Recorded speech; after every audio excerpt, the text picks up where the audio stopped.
அருள்மிகு பச்சைமலை என வழங்கிய மந்திரகிரியாகிய மகாயுக மலைக்கோவிலுக்கும் மகாயுகம் 736 அலைவரிசைக்கும் மீண்டும் உங்களை அன்புடன் வரவேற்கிறோம். நீங்கள் பார்த்து கொண்டிருக்கக்கூடிய காட்சிகள் மந்திரகிரி மகாயுக மலையில் மாசி மாதத்தில் வருகின்ற மகா சிவராத்திரி அன்று ஸ்ரீ நவகோடி சித்தகுரு பகவானுக்கு ஒரு காலம் மட்டும் நிகழ்த்தப்பட்ட சிவராத்திரி அபிஷேக அலங்கார ஆராதனை பூஜைகள். இந்த உலகத்திலே எத்தனையோ பண்டிகைகள் கொண்டாடப்பட்டு வருகின்றன. தனித்த காரணங்கள் அவை ஒவ்வொன்றிற்கும் உண்டு. உலக வாழ்க்கையின் ஒவ்வொரு அம்சங்களை பொறுத்தும் இந்த பண்டிகைகள் வேறுபட்டு நிற்கின்றன. குறிப்பாக சொல்வதென்றால், நாம் பிறந்த இந்த புண்ணிய தேசத்தில் மனிதனின் ஒவ்வொரு முக்கியமான நிகழ்வுக்கும் அசைவுக்கும் கூட விழாக்களை கொண்டாடி கொண்டிருக்கிறோம். நாம் மனம், உடல், ஆத்மா, இந்த 3 கூறுகளை பற்றி தெரியாத ஒரு மனிதன் இந்தியாவில் பிறந்தவனாய் இருக்க முடியாது. உடல்தான் மனிதன் என்று நம்பிக்கொண்டிருந்த காலம் ஒன்று உண்டு. உடலை இயக்கக்கூடிய மனம் மற்றும் அறிவு அதுதான் உண்மை என்று ஓரளவுக்கு முன்னேறிய காலம் ஒன்று உண்டு. மனம், அறிவு ஆகிய கண்ணுக்கு புலப்படாத அந்த புலன்களில் மாறுபட்டு உடலையும் தாண்டி இந்த 3 பிரிவுகளையும் தாண்டி இவை 3ஐயும் ஒருங்கிணைத்து நடத்தக்கூடிய ஏதோ ஒன்று இருக்கின்றது என்பதை மனிதன் உணர்ந்து கொண்டதுதான் ஆன்மீகத்தின் முதல் படியாக இருக்கின்றது. உலக சமயங்கள் ஒவ்வொன்றிலும் மனத்தை பக்குவப்படுத்துவதற்கும் அறிவை சரியான முறையில் செலுத்துவதற்குமான பயிற்சிகளாக எத்தனையோ சடங்குகள் நியமிக்கப்பட்டுவிட்டன. யோக சாத்திரத்தில் குறிப்பாக அஷ்டாங்க யோகம் என்று சொல்லப்படக்கூடிய அந்த வழிமுறையிலே இயமம், நியமம், ஆசனம், பிராணாயாமம், பிரத்யாகாரம், தாரணை, தியானம், சமாதி என்ற படிநிலைகள். இயமம் என்பது ஒரு மனிதன் எதையெல்லாம் செய்யலாம், செய்யக்கூடாது என்பதற்கான ஒரு வரையறை. நியமம் என்பது குறிப்பிட்ட வழியிலே ஒரு மனிதனை அவன் இலக்கை நோக்கி செலுத்துவதற்காக எதை மட்டும் செய்ய வேண்டும் என்பதை குறிப்பிட்டு சொல்வது. அதற்கு பிறகுதான் யோகம் என்பது பழகுவதற்கான தகுதியை நாம் அடைகிறோம் என்று அறிவார்ந்தவர்களும் அனுபவம் மிக்கவர்களுமாகிய நமது பெரியவர்கள் சொல்லி இருக்கிறார்கள். ஆனால் சமகாலத்தின் நிகழ்வுகள் பல சந்தேகங்களை மனதிலே விதைக்கின்றன. ஆன்மீகம் என்று எடுத்துக்கொண்டாலே பலருக்கும் நினைவுக்கு வருவது ஒரு சமயம் சார்ந்த வழிபாடு மட்டும்தான். இன்னும் சிலருக்கு அந்த சமயம் சார்ந்த வழிபாடுகளிலேயே எதேச்சதிகாரமான தாங்கள் நினைத்தபடியெல்லாம் எடுத்து நடத்தக்கூடிய தற்குறித்தனமான சில வேலைகளும் கூட சமய வழிபாட்டின் சாரமாக விளங்குகின்றன. தற்குறித்தனம் என்று குறிப்பிடுவதால் சமய வழிபாட்டில் தங்கள் மனம் போன போக்கிலே நடந்து கொள்பவர்களை நாம் குற்றம் சாட்டுவதாக யாரும் கருதிவிட வேண்டாம். சமய வழிபாட்டின் துவக்க நிலைமைகளிலே தங்களுக்கு தோன்றியவரையெல்லாம் இறைவனை வணங்குவதும் நமது சமயத்தில் அனுமதிக்கப்பட்ட ஒன்றாகத்தான் இருந்திருக்கின்றது. ஒரு சிறு குழந்தை தனது மன ஆனந்தத்திற்காக செய்யக்கூடிய எந்த ஒரு காரியமும் வளர்ந்த ஒரு மனிதனால் செய்துவிட முடியாது. ஒரு சிறு குழந்தையிடம் புன்னகையை வரவழைப்பதற்காக நமக்கு ஒரு சிறு குச்சியோ கல்லோ கூட போதுமாக இருக்கும். அவற்றின் விளையாட்டுகள் அறிவுபூர்வமாக இருக்க வேண்டும் என்று எதிர்பார்ப்பது நமது அறிவின்மையை காட்டுகின்றது இல்லையா? இறைவன் மாபெரும் அறிவு என்று ஞான யோகத்தை பயிலுபவர்கள் எண்ணுகிறார்கள். உலகத்தில் இறைவனை தவிர உயர்ந்த அறிவு ஏதும் இல்லை என்று அவர்கள் உறுதியாக கூறுவார்கள். குறைந்த அறிவினை உடையவர்களாகிய நாம் நிறைந்த அறிவினை நோக்கி பயணப்பட வேண்டும் என்று ஞான யோகம் நமக்கு பறைசாட்டி சொல்லுகின்றது. உலகம் முழுவதும் சதா சர்வகாலமும் சூட்சும நிலையிலும் பௌதீக நிலைமையிலும் செயல்பட்டு கொண்டே இருக்கின்றது. எதனாலும் யாராலும் அந்த செயலினை நிறுத்திவிட முடியாது. செயலின் விளைவுகளை கொண்டு அவை பாதகமானவையா சாதகமானவையா என்பது ஒவ்வொரு ஜீவனும் தங்கள் தன்மைக்கு தக்கவாறு எண்ணிக்கொள்ளலாம். ஆனால் செயல் என்று சொல்லக்கூடிய கர்மம் நிகழ்ந்த வண்ணமே இருக்கின்றது. பகவத்கீதையிலே கிருஷ்ண பரமாத்மா இதை கூறுகின்றார். ஓ மாவீரனான அர்ஜுனனை கேட்பாயாக, இந்த பரந்த பிரபஞ்சத்தில் நான் அடைய வேண்டிய தேவை என்று எதுவும் எனக்கு கிடையாது. ஆயினும் நான் கர்மம் செய்கிறேன், உன்னையும் அவ்வாறே கர்மம் செய்யுமாறு தூண்டுகிறேன் என்று முழங்குகிறான். அது என்ன கர்மம்? கர்மத்திற்கான விளக்கத்தையும் அவன் கூறுகிறான். கர்மத்திலே பல விதங்கள் உண்டு. தனது சொந்த நலனுக்காக, தன்னை சார்ந்தவர்களின் நலனுக்காக ஒருவன் செயல்பட்டால் அவனது சுய கர்மம் ஆகின்றது. தான் வாழக்கூடிய சமுதாயத்திற்காக ஒரு முறைமையான வழியை உருவாக்கி கொண்டு அதன் வழியே நடந்து கொள்வது தர்மம் சார்ந்த கர்மம் ஆகின்றது. பலவேறு தர்மங்கள் ஒன்று சேர்ந்து பிரபஞ்சத்திற்கு ஒப்புமையான ஒரு நல்ல தர்மத்தை ஏற்படுத்தினால் அவை வழிபாடுகளாக மாற்றமடைய தொடங்கும். நீங்கள் நன்றாக கவனித்து பார்த்தால் தெரியும். எங்கெல்லாம் மனித சமுதாயம் கடுமையான துயரத்தில் தங்கள் சொந்த வாழ்க்கையை நிலைநிறுத்திக் கொள்வதற்காக போராடி கொண்டிருக்கக்கூடிய பகுதிகளில் ஒரு கர்மம் மெல்ல மெல்ல வளர்ந்து தர்மமாக உருப்பெறுகின்ற போது அவை சமயங்களாக பரிணமித்து விட்டதையும் பார்க்கலாம். இன்றைய பதிவில் நாம் சற்று கனமான விஷயங்களை பேசிக் கொண்டிருக்கிறோம். கனமான விஷயங்கள் என்றாலே பலருக்கும் அவ்வளவாக பிடிப்பதில்லை என்று கூட எனக்கு தோன்றுகின்றது. இணைய வழிகளில் பெரும்பாலும் விளையாட்டுத்தனமான நகைச்சுவைக்குரிய, மற்றவர்களை கிண்டல் அடித்து ஏளனம் செய்து அதிலே சுகம் காணக்கூடிய ஒரு விதமான போக்கும் நிலவிக் கொண்டிருக்கின்றது. சமயம் ஆன்மீகம் என்றால் இளைய தலைவர்களுக்கு சற்று போரடிக்கக்கூடிய விஷயமாக கூட இருக்கலாம். ஆனால் அவர்களை அறியாமலும் இன்றைய இளைய தலைமுறை கூட தங்களை அறியாமலேயே கர்மத்தின் வழியிலே சென்று கொண்டிருக்கிறார்கள் என்பதை அவர்கள் உணர தலைப்பட வேண்டும். மீண்டும் விஷயத்திற்கு வருவோம். கர்மம் தர்மமாக உருப்பெற்று தர்மம் சமய பண்பாடுகளாக மேலும் பரிணாம வளர்ச்சிகளை அடைகின்றது. சமய வழிபாடுகள் ஒருபோலவே இருந்தால் இந்த உலகத்தில் எல்லோருக்கும் ஒரே விதமான வாழ்க்கை வாய்த்திருக்க வேண்டும் இல்லையா? இங்கேதான் வேறுபாடு நிகழ்கின்றது. உலகம் அனைத்தும் ஒப்புக்கொள்ளும் இந்த இந்திய பெருந்தேசம்தான் ஆன்மீகத்தின் விளைநிலம் என்று. இங்கேதான் பற்பல வேறுபட்ட கலாச்சாரங்களும் வேறுபட்ட மொழிகளும் வேறுபட்ட வாழ்க்கை முறைகளும் வேறுபட்ட சிந்தனை பரப்புகளும் தோன்றி இருக்கின்றன.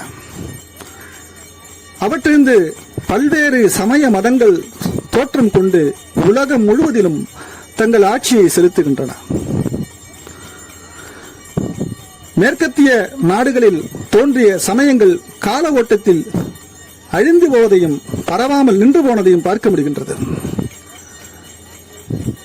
மேற்காசியத்தில் தோன்றிய பாலைவன பெருமண்ணிலே தோன்றிய இரு வேறு சமயங்கள், அவற்றின் மூலமான ஒரு சமயம் இன்று உலகம் முழுவதையும் பலவேறு விதமாக ஆக்கிரமித்து வளர்ந்து கொண்டிருப்பதையும் பார்க்கிறோம்.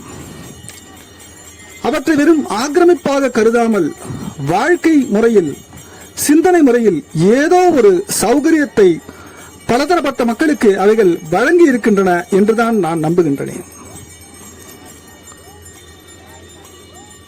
வழிபாட்டு நெறிமுறைகளிலே சிறுக சிறுக ஒரு மனிதன் தன்னை உயர்த்தி கொண்டு வருகின்ற பொழுது மனம், அறிவு ஆகிய தளங்களை தாண்டி உடல் என்ற பருப்பொருளையும் தாண்டி அவன் உயிர் என்ற ஒன்றை காணத் துவங்குகிறான். இந்த அளவிலே பெரும்பான்மை சமயங்கள் வந்து நிற்கின்றன. இந்த உயிர் எந்த உயர்ந்த கதியை அடைய வேண்டும் என்ற சிந்தனை அவர்களை தொடர்ந்து தாக்கத் தொடங்குகின்றது. இப்பொழுதுதான் உயிர் நிலை கொண்டிருக்கக்கூடிய இந்த உடலானது கண்டிப்பாக நம்மை விட்டு நீங்கிவிடும் என்கின்ற நிதர்சனம் புரியத் தொடங்குகின்றது.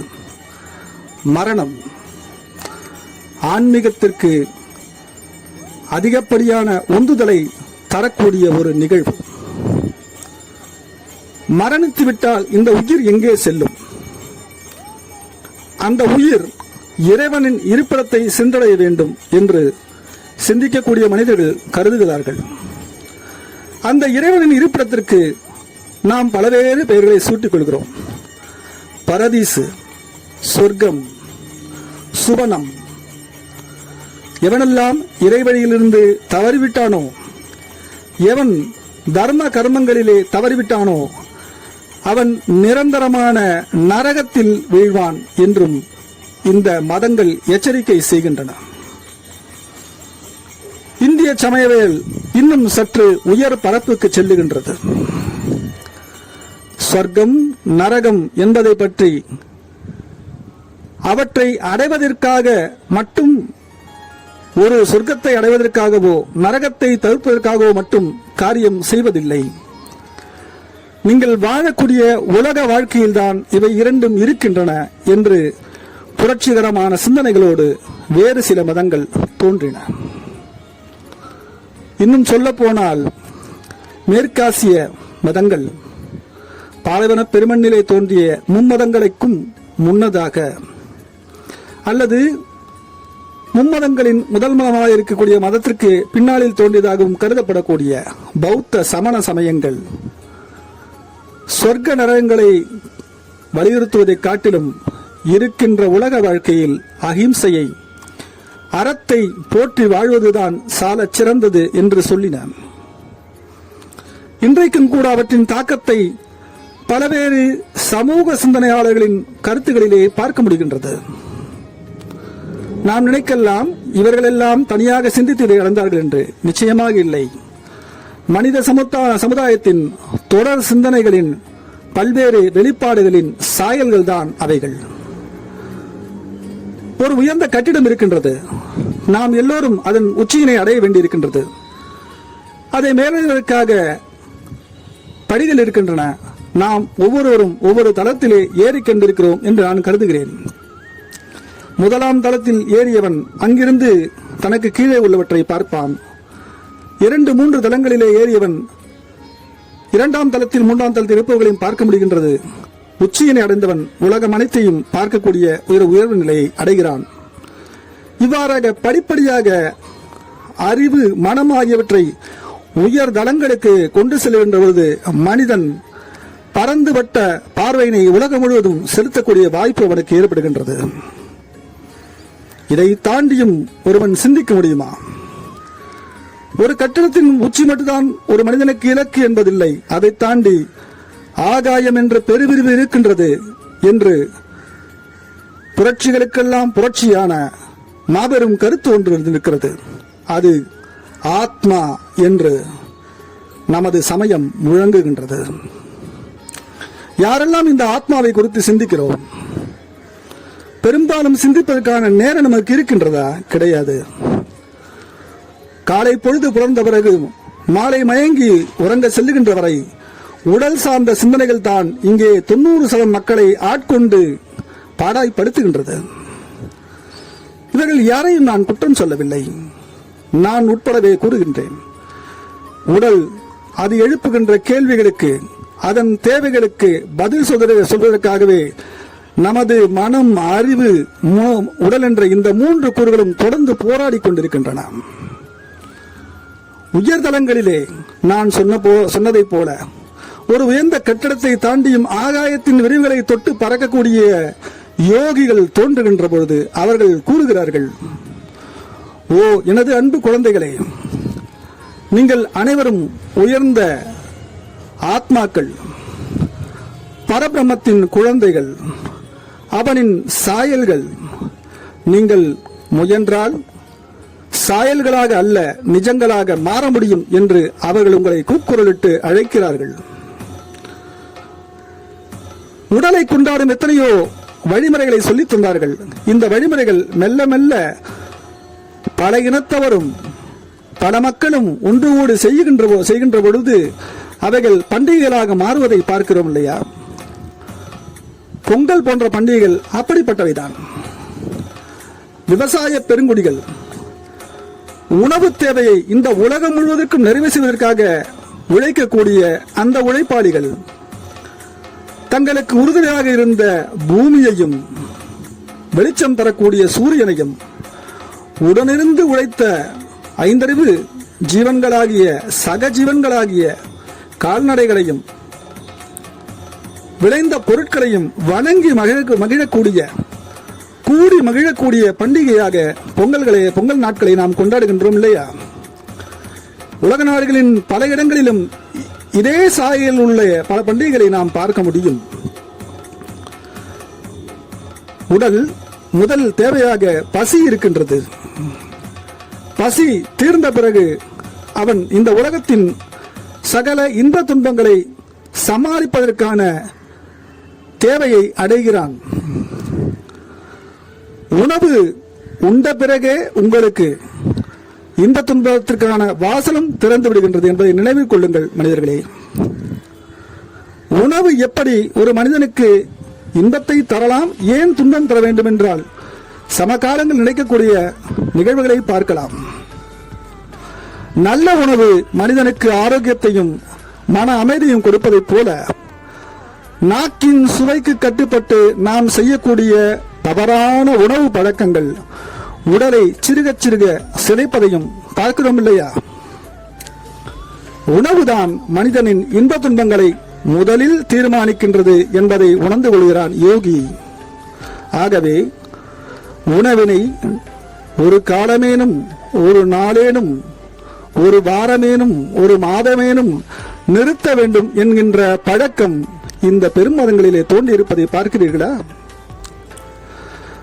இந்துக்கள் அமாவாசை போன்ற தினங்களை பிதர்களுக்காக ஒதுக்கி அன்று உணவினை தவிர்க்கும் விரத முறைகளை கைக்கொள்கிறார்கள். கிறிஸ்தவர்கள் தவக்காலம் என்கின்ற ஒரு நிகழ்வினை ஏற்படுத்திக் கொண்டு சில வாரங்கள் உணவினை தவிர்ப்பதாக அறிகிறேன். இஸ்லாமியர்களோ ரமலான் பண்டிகையினை அந்த மாதம் முழுவதையும் எச்சிலையும் விழுங்காத அற்புதமான ஒரு விரத முறையை அனுசரிக்கிறார்கள். இதுபோலும் இந்து சமயத்திலேயும் பற்பல விரத முறைகள் இருந்தாலும் இங்கே பலதரப்பட்ட மக்கள் இந்த இந்து சமயத்தினை வெவ்வேறு விதங்களிலே கடைபிடித்துக் கொண்டிருப்பதாலே விரதம் போன்ற முறைகளிலே அவர்களுக்கும் பல்வேறு விதமான கருத்துக்களும் பழக்கங்களும் இருக்கின்றன. நாம் இதுவரை சொன்ன எல்லாமே உடலை மனதை பக்குவப்படுத்துவதற்கான முதல் முயற்சிகளாக இருக்கின்ற போது நீங்கள் உடலை கவனிப்பதை தாண்டி மன அறிவு தளங்களை தாண்டி ஆத்மாவை சிந்திக்கக்கூடிய நாள் ஒன்று வேண்டும் என்று கருதினார்கள் நமது பெரியவர்கள். அது ஆத்மாவும் உடலும் சேர்ந்திருப்பதாகிய ஜீவனாகிய சீவனாகிய இந்த உடல், அது விலங்கோ தாவரமோ மனிதனோ தேவரோ அசுரரோ ராக்கதரோ கிண்ணரரோ கிம்புருடரோ நமது பிரபஞ்சத்தில் நமது அறிவுக்கு எட்டாது இன்னும் பற்பல உயிரினங்கள் எவையாயினும் அவற்றின் மூலமாக இந்த ஜீவன்கள் சேரும் ஒரே தளமாக சிவம் இருக்கின்றது என்ற கருத்திற்கு வந்தார்கள். சீவனை உற்று நோக்கும் ஒரு நாளாக, சீவனை விழிப்படைய செய்ய வேண்டும், அந்த உந்துதலை தோற்றுவிக்க வேண்டும் என்ற ஒரு நாளாக நம்மவர்கள் தோற்றுவித்துக் கொண்ட ஒரு அற்புதமான திருவிழா, இறைவனால் நமக்கு தரப்பட்ட ஒரு பெருவிழா என்று மகா சிவராத்திரியை அனைவரும் கருதுகிறோம். மிக நீண்ட விளக்கம்தான். இந்த பதிவினை புரியாதவர்கள் மீண்டும் சில முறை கேட்டு பாருங்கள். புரிகின்றதோ புரியவில்லையோ உங்கள் குழந்தைகளுக்கு பகிர்ந்து கொள்ளுங்கள். நமது அடிப்படை இதுதான். சமய பண்பாட்டிலே உயர்ந்தவர்கள், ஒழுக்கத்திலே உயர்ந்தவர்கள், அறத்தில் உலகத்திற்கே முன்மாதிரியாக இருக்கக்கூடியவர்கள் என்று நீங்கள் கருதினால், இந்த அடிப்படை உங்கள் ஆன்மாவின் அடித்தளத்திலே மன அறிவு தளங்களுக்குள்ளே பதுங்கி கிடக்கக்கூடிய இந்த உண்மையை மீண்டும் கிளர்ந்ததை செய்வதுதான் உண்மையான சமய வழிபாட்டின் வெற்றியாக இருக்க முடியும் நண்பர்களே. ஆகவே மந்திரகிரி மகாயுக மலை என்பது ஏதோ ஒரு தனிப்பட்ட மதம் சார்ந்த ஆலயம் என்று மட்டும் இல்லை. இங்கு பற்பல ஆன்மீக எழுச்சியை உண்டாக்கிவிட வேண்டும். மந்திரகிரி மகாயுக காளி காமந்திகா தேவி ஞானமே உருவான, காலமே காளியான தெய்வம் என்பதை மக்கள் புரிந்து கொள்ள வேண்டும் என்பதற்காக 1970 ஆண்டுகளிலே தோன்றிய ஒரு ஆன்மீக பெருவெளிச்சமாக எங்களுடைய குருநாதர் ஸ்ரீ குரு சிவச்சந்திர சுவாமிஜி தொடங்கி வைத்த முயற்சி, அவரை பின்பற்றி வந்த எங்களுடைய குடும்பங்கள், எங்களுடைய முன்னோர்கள், ஆலயம் 27/12/1989 ஆண்டு துவங்கப்பட்ட நாளிலிருந்து இந்த ஒளிப்பதிவு செய்யப்படக்கூடிய நாள் வரையிலும் அன்னையின் திருவுருளாலே இழுத்துச் செல்லப்படக்கூடிய நாங்கள் ஒரு மனிதனின் சாதாரண வாழ்வின் வெற்றிகளையும் தாண்டி ஆன்மீக வெற்றியை அடைவதற்கான ஒரு பாதையை காட்டிவிட வேண்டும் என்ற நோக்கத்தோடு தொடர்ந்து செயல்பட்டுக் கொண்டிருக்கிறோம். ஆயினும் அடிப்படையான விஷயங்களிலும் நாம் இன்னும் முன்னேற வேண்டியிருக்கின்றது மக்களே. இதற்கிடையிலே எத்தனையோ இடையூறுகள், எத்தனையோ தவறான வதந்திகள், புரளிகள். சமீபத்தில் கூட மந்திரகிரி மகாயுக மலையை தோற்றுவித்த ஸ்ரீ குரு சிவச்சந்திர சுவாமிஜி இயற்கையை தோற்றுவிப்பதற்கு நாங்கள் பிரம்மன் இல்லைதான். ஆயினும் இந்த மந்திரமலையின் உண்மை இயல்பினை உணர்ந்து உலகத்திற்கு முதன்முதலாக தெரிவித்தவர்களாகிய ஸ்ரீ குரு சிவச்சந்திர சுவாமிஜியும் அவர்களது வழியிலே வந்து அவர்களது சீடர்களாக பிள்ளைகளாக விளங்கக்கூடிய எங்களுடைய போராட்ட காலம் வரையிலும் எத்தனையோ வதந்தி புரளிகளை தாண்டிதான் இந்த மக்களுக்கு உண்மையை கொண்டு செல்ல வேண்டியிருக்கின்றது. அதுக்கு எதிர்பார்த்த அளவு பலன் கிடைக்கின்றதா என்றால் அன்னையின் அருளாலே சேர வேண்டியவர்களுக்கு அது சேர்ந்துவிடும் என்ற தொடர்ந்த நம்பிக்கையோடு நாங்கள் இயங்கிக் கொண்டிருக்கின்றோம்.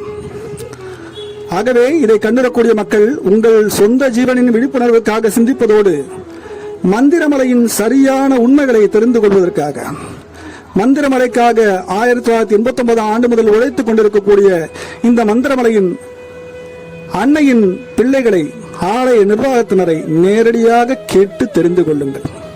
சமீப காலமாக நமது மனதை மிகவும் வேதனையுறச் செய்யக்கூடிய பலவிதமான வதந்தி புரளிகளை சில சமூக விரோதிகள் செய்து கொண்டிருக்கிறார்கள். அதில் ஒன்றுதான் மந்திரமலை பணத்திற்காக யாரிடமோ விற்கப்பட்டு விட்டது என்ற ஒரு மோசமான வதந்தி. காமந்திகா தேவியை விற்கக்கூடிய, மந்திரமலையை விற்கக்கூடிய அளவிற்கும் அதை வாங்கக்கூடிய அளவிற்கும் தகுதி படைத்த எந்த மனிதனும் இதுவரை உற்பத்தியாகவில்லை. அப்படி உற்பத்தியாவதற்கான சாத்தியமில்லை என்று புரிந்து கொள்ளுங்கள். உண்மை எப்போதும் வாங்கப்படாது, அது உணரப்பட வேண்டியது. ஆகவே வதந்தி புரள்களை தவிர்த்து விடுங்கள். உங்களுடைய சந்தேகங்களை அன்னையின் திருவுருளை நேரடியாக துணை கொண்டு தீர்த்துக் கொள்வதற்கு மந்திரமலைக்கு வாருங்கள். மீண்டும் அடுத்த ஒரு நல்ல பதிவிலே உங்களை சந்திக்கிறோம். நன்றி, வணக்கம். ஓம் காளி, ஜெய் காளி.